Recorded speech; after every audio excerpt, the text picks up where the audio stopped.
Hey, friends, and welcome back to Radiant Living with Amatara. This is where we talk about living boldly, on purpose, and with deep joy.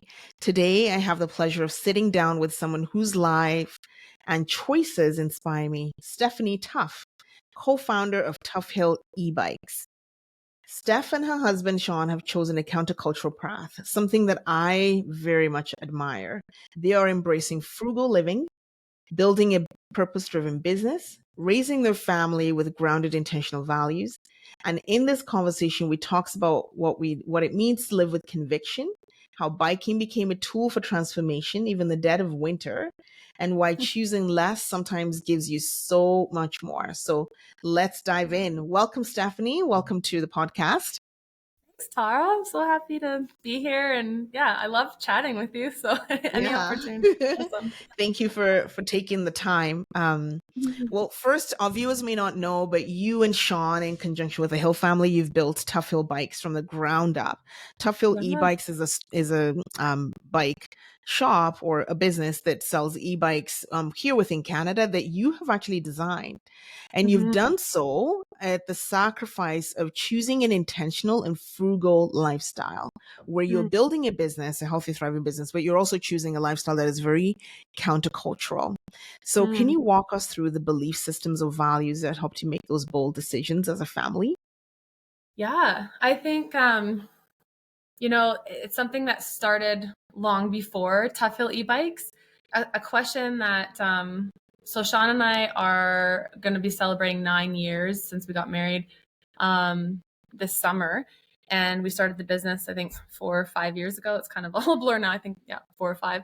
And, but, even before we started the business with the Hills, a question that we would ask ourselves a lot is how much is enough? How much is enough time together? How much is enough money in our bank account? How much is enough? I don't know, enough. And I think what we realized and kind of like wrestled through really early on in our marriage, but I think even like when we were dating and everything was just, if the answer to that question is always enough is just a little bit more, then we're going to be chasing like something external for our whole life, So I think it was something that it was just a number of conversations that Sean and I had early on to say, if you love what you have, then you have everything you need. And that's just how we want to live our life, is like that we are enough. And I think when you can know that like I am enough, then suddenly you look around and it's like you can be thankful for the things you have. And we kind of just wanted to like figure out a way to remove ourselves from this rat race of just chasing more. I feel like that was a very like early intentional decision. And we didn't necessarily know how to do that. But I think even when we started the business, it was like, how many sales is enough? How many test rides is enough? And I think just being able to focus on what's in front of us, who's in front of us, and taking it one step at a time in terms of building the business has kind of been our strategy. But then, that's kind of the starting point. That's incredible. That's incredible. That I think that's a question that we all need to ask ourselves, how much is enough? And in our world, like generally you are encouraged to chase more. So more money, more comfort, more things. And then you get more money. And so then you can buy the bigger things. You can buy the bigger house and the nicer car. But you chose to chase less, to chase less. And so, for example, you and your family are living in a 2-bedroom townhouse. A very simple townhouse, which for people, living in Calgary, Alberta, is unusual with the family of 3 kids, because they usually would want to go somewhere suburbia, have a big house, and every child gets their own bedroom. But all 3 of your kids, share a room. And you have a very healthy family. Everyone's very well adjusted. So what did you have to unlearn to embrace the frugal living as a gateway to freedom? That's such a good question. With the townhouse, it's so funny because I grew up in a townhouse and never really thought anything of it until about grade 3 when, our family moved kind of deeper into suburbia. And, and then to find myself back here and to actually intentionally choose this, like, it sort of feels like the townhouse is like, you need to like graduate from it someday, but we love it because And it was something that I didn't know I wanted. Okay, so let me back up a little bit. I would say um, we we intentionally chose to live here after we started biking. And there's such a connection between how cities are designed. So when we started biking, we started to just notice our cities. We got out of our car and we started to see our city and our built environment in a different way, and realize that the way that our external environment, like where we live, really affects the way that we move, how we move through the city. And so we always lived close to the University of Calgary because that's where Sean was working for a period of time. I mean, he still works there. And so we knew that we wanted to be close to our place of work. But then as we moved to different houses, we specifically chose this house because the kids could ride their bikes to school. We're close to a community. I mean, unfortunately, there's not too many kids in this community. For our kids to play with, but they can at least, like, we're within walking distance or riding bike distance to friends' houses. We can walk to the grocery store. It's allowed us to move in a way that is like healthy for our family, for our lifestyle. And it keeps us out of our car. So we would prefer to live in a smaller house than have to be dependent on a car to get from point A to point B. And really that transformation happened and was discovered really as we started using an e-bike for transportation. Right. And we just started to see things. It's like we call it the orange pill. Not the red pill, but the orange pill, because we started watching this YouTube channel called Not Just Bikes, and just started to see this perspective on walkable cities, bikeable cities. And once you see it, you can't unsee it. And we just started to make different life choices that aligned more with those values. With those values. Yeah. That's awesome. How do people usually react to you when they find out, like, the choices that you've made in life? Yeah, I think, some people who are closer to us may not understand. And I think we're kind of at the point, like a few years in now, where we're a lot more comfortable if people don't necessarily understand. It's funny, we don't even really think of ourselves as like, oh, we're living unconventionally or whatever. We're just very intentional about making choices that align with our values. Like, I would say we have these, set of values of like movement. We want to be able to move every day, move our bodies every day. We don't want to live a sedentary lifestyle. And so that's just, say, one of our values. Another values is like community and generosity, and being able to live a life that is congruent with our values. We just are making intentional choices that align with that. And I'm becoming a lot more comfortable if people don't necessarily understand. Like, it's just our world has gotten a much smaller, and sometimes it's hard to say, oh, sorry, I don't really have the time or the capacity or the joy to drive across the city anymore. Like, our community used to be like Calgary wide.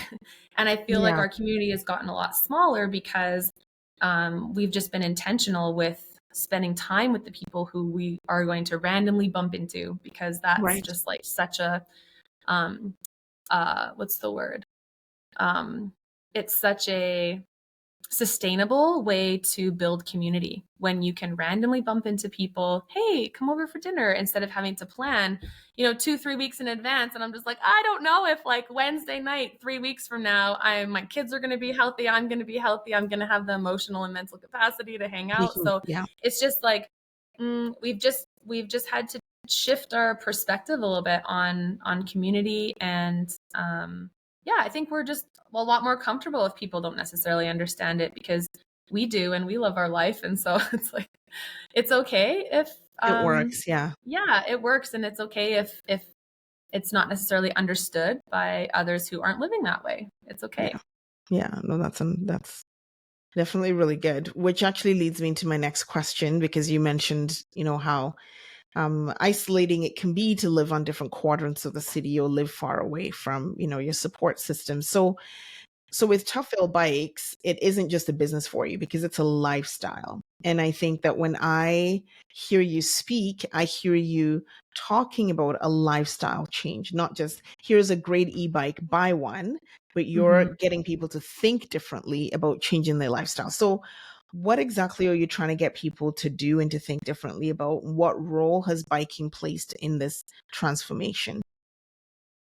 Yeah, that's a really good question. I would say our bigger mission is to help change the way people move within their community, because as you change the way you move, you change the way you relate Hmm. to the community around you. And that's been the transformational journey for us. And so there's kind of like different levels. It's like how I relate to myself, how I relate to my kids, how I relate to my community, even just like so on a personal level, I would say I never intended. So I do ride my bike year round in the winter, probably till about like minus 22 is kind of my like anything colder than that. Minus 30, Sean will still go out, but I'm kind of like, okay, minus 20-ish is like my cutoff. But I Yeah. ride year round, and I never set out to be this like hardcore year round cyclist at all. I don't even see myself that way. It's that I just fell in love with riding an e-bike and how it made me feel, and it's just so much fun. It's just more fun Right. for me to get on my bike than it is to get in the car. And so, but then as I was just like, oh, I don't really want to stop riding my bike. I know you felt this in the fall, right? Because this fall you've ridden into colder Yeah. temperatures that you've never considered That before I never because you just considered. fell in Yeah. love with riding. And Yeah. Tolu loves it. I mean, it's the same for us. And so I never intended to, but I do remember. So there's this one day where I started with school runs, and we would just ride our kids to school. They're 2 kilometers away. And I was picking my daughter up from school, and we rode home, and it was about minus 15. And my cutoff at that point had been about minus 10. And I came home, my hands were freezing. About halfway through the ride, my goggles fogged up, so I couldn't really see. And I just like stumbled into the door, burst into tears. And I was just like, I'm never riding my bike in the winter again. I was just like, and my daughter was seeing this, and she's like, why are you, why are you crying? And I said, oh, like I got scared. I couldn't see. It was just, I crossed this line, and I should have known better. And then Sean was like, and you did it. You survived. And I was like, oh, I did. And I just slowly, this resilience started to build up. And I was like, oh, I didn't learn that I'm incapable of riding in minus 15. I learned that I need to dress differently, and I need to Right. buy a different helmet, and I need to get different gloves. Right. And so all of a Right. sudden it was like, as I'm trying to parent my children of like, you can do hard things. It's like, here I am stumbling into this, like, oh, I can do hard things, and I can learn from this, and I can make adjustments. And it was like, do I want to keep riding my bike? I get to make that choice. Yes, I do. So that means I need to invest in different gear. And so I feel like for me on a personal level, it's allowed me to connect more with like this resilience inside of me to say, oh, this is something that I want, I'm not a victim to the weather. Like I can make an adjustment, and then I find that I actually like love the minus 20 days. It is so freeing. You feel so accomplished to ride in the winter. And really it's become a decision between two different hards. It's like what we say is like you get to choose your hard. Driving in Calgary in the winter sucks, and that's hard, and it's not fun. And or I can just put on a few extra layers and put my winter tires on and put my, mask, I have like a heat exchanger mask that makes it quite enjoyable to ride in the cold. And, and that's also hard some days, but the result is so much more fun. That's And I right. just started to notice that I would choose the car, and then I'd be like, oh, I totally could have biked here. And then the next time I would choose the bike. And so it was a very gradual thing, and I could discover what I was capable of. So that's one example of how I would say I've like connected to myself. With our kids, it's more like going at their pace. Biking has allowed us to slow down in a city that is on like crazy fast pace, and we can slow down and go at their pace, and it has been such a gift. They are so chatty. We get to hear about their day, we get to connect with them. They're using their own like muscle power to move their own body. I would say in a day where it's like, it's easy for kids to get stuck behind a screen. It feels countercultural to, like whatever like forces are being pushed. It's like I'm just noticing, oh, like we're moving in the opposite. Like, no, you're gonna move your own body today, and doesn't it feel so good? And so it's not just like Sean and I are on this journey. We've invited our kids on it too, and they love it as well. It's Yeah. it's one of the things that I've seen is how it's actually brought your kids closer together and brought you guys closer together as a family. And it's really interesting to see that it's the very simple things. It doesn't have to be complicated. Mm, I remember I yeah. had a conversation with you, I think about a year ago, and you said you don't feel the need to go on vacation because Mm, your life is a vacation. Every day feels like a vacation to you. You're not, in that place of being stressed out. And I thought, wow, like, isn't that in contrast to somebody who's working maybe a very high powered job? They're doing, working so hard to make all this money so that they can just leave their day to day and then go on vacation and do something hmm. different. But Yeah. the way that you were thinking was like, well, why, if I create the life that I want for myself, then I don't need to leave and go do something different. So with your encouragement and watching you do that, I did bike through, I think I made it through about December this That's year until, amazing, and I Tara. even tried, when we got that, foot of snow in January, but the paths, I'll try again. Well, I'll so try much again, of it but comes down to the infrastructure, right? And I the think infrastructure, it yeah, is. That's become it's that's a huge. whole maybe a conversation for another day, Yeah, but of how that's yeah, really like encouraged us to get into a whole nother that's right. area of That's advocacy. right. And yeah, But yeah. it's a mind shift. It's like shifting your mind Hmm. to being like, I'm going to ride the bike today. Like on the days that I ride my bike to pick up my son or to drop him off or run an errand, like I feel great. I get Hmm. outside, the weather is good. And of course, moving my body is such a great, exercise. And I think it's shifting your mind too, to realize that you don't Hmm. have to get into the car, for Yeah. everything. So yeah, I really appreciate Yeah. that because with Tuffil, it's about a lifestyle, not just about Hmm. buying an e-bike.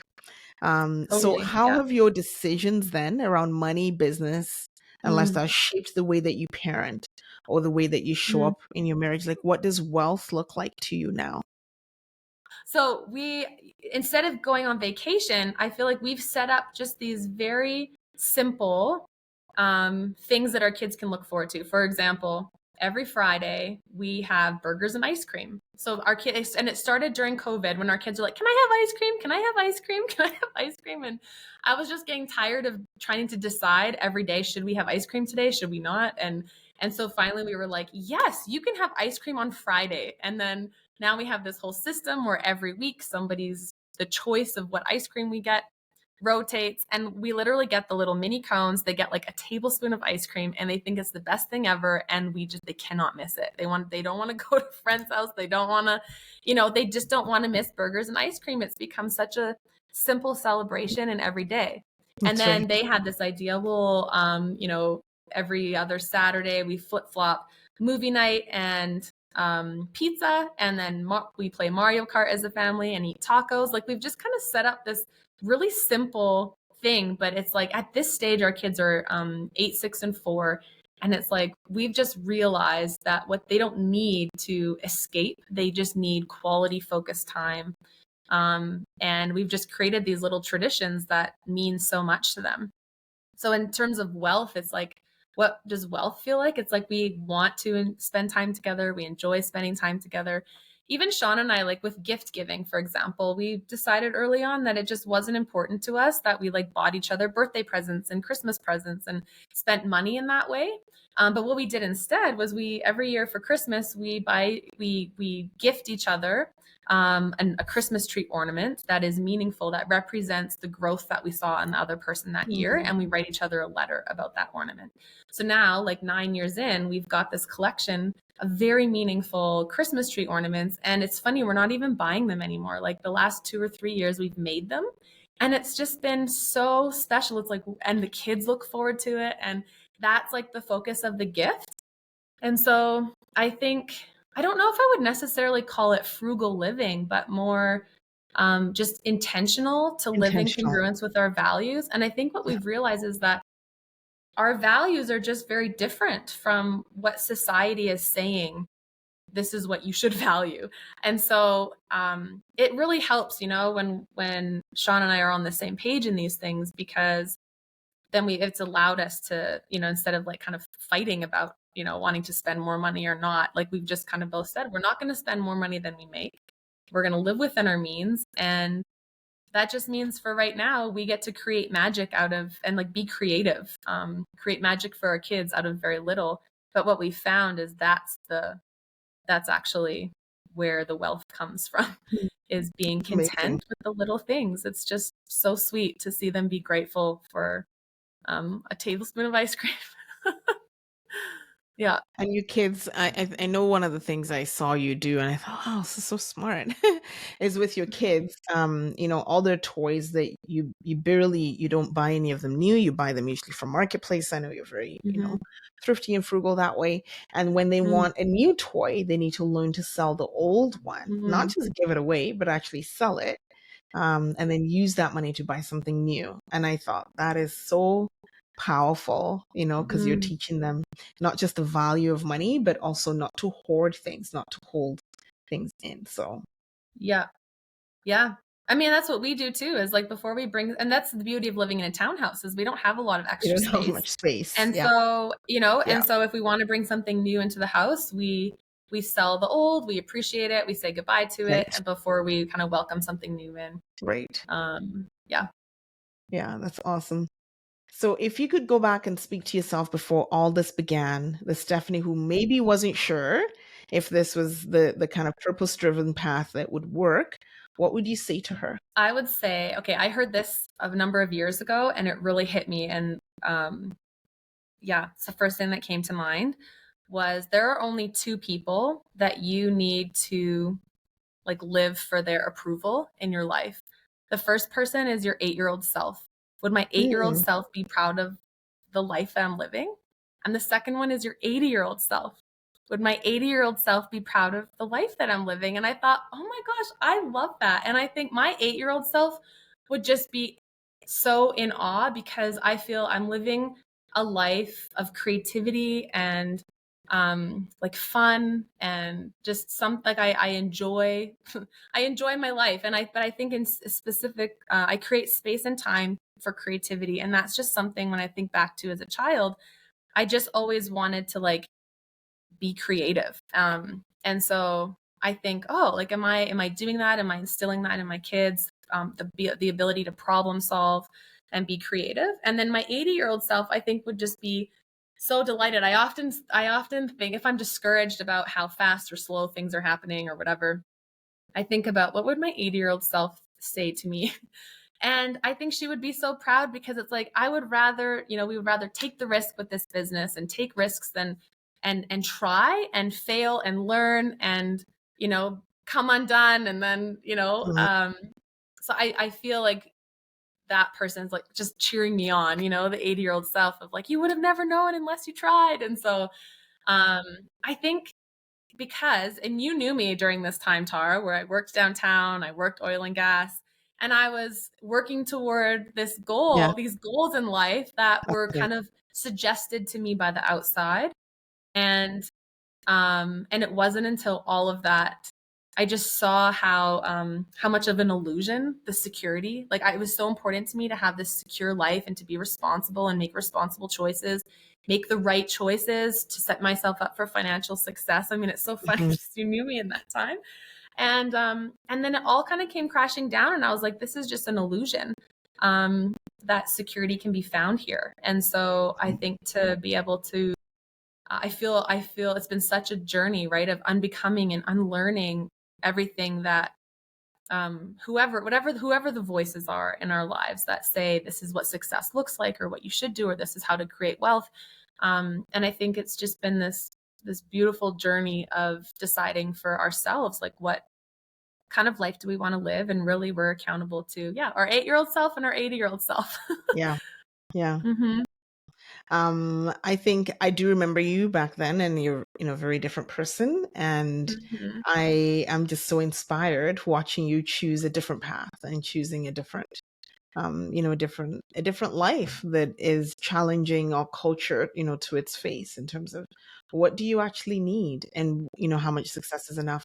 That's what this podcast is all about. It's all about radiant living, and connecting to who you were truly made to be, not who you think you are supposed to be or who society says that you are supposed to be, and living a life that you're happy to wake up in every day and feel like I don't need to go on vacation because I love my life, you know? So, And thank with the you. vacation Yeah. thing, I think it's so important that like it's wonderful to go on vacation. I Yeah. think the issue is when it's an escape that you feel like you need to That's right. escape your life, That's right? good. Thank you for And clarifying so that. I think that's like a really good difference is we hope to go on vacation sometimes when our budget allows kind of thing, but for right now it's like can we be content and create that life here when instead of just like dreaming about escaping the reality that we currently live in. And so Right. I think that's where the e-bike just makes it really easy to do that because it's just so fun.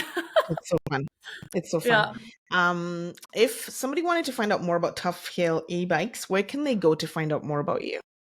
Yeah, our website is tuffhillebikes.com or our Instagram, tuffhillebikesYYC. Okay. Yeah. If you check out their websites and if you want really great e-bikes at really great service I love the design. It's this beautiful Dutch style bike. So Yeah. it's fun. I like to ride it because I can wear my dresses and dress quite, and still dress girly and get to my destination in one piece and, looking great. So thank you, It's funny. I Steph. showed up to work the other day in a skirt and they're like, "You rode your bike in that?" And I was like, "Girls, I Yeah. designed this bike so that I could ride my bike in this dress, That's right. And the other thing about the bike too, I like that it doesn't have a chain drive. It has a belt drive. And so you don't get those greasy marks, on your ankles. But yeah. Yeah, totally. Well, what a refreshing and grounding conversation. Thank you, Stephanie, for sharing your story and for sharing how choosing what really matters and reflecting your own rhythm and your values. And as usual, thank you, listeners, for listening. If this episode spoke to you, please share it with a friend or leave a review. It means so much. And until next time, please keep living boldly with faith, purpose, and freedom. Have a good one.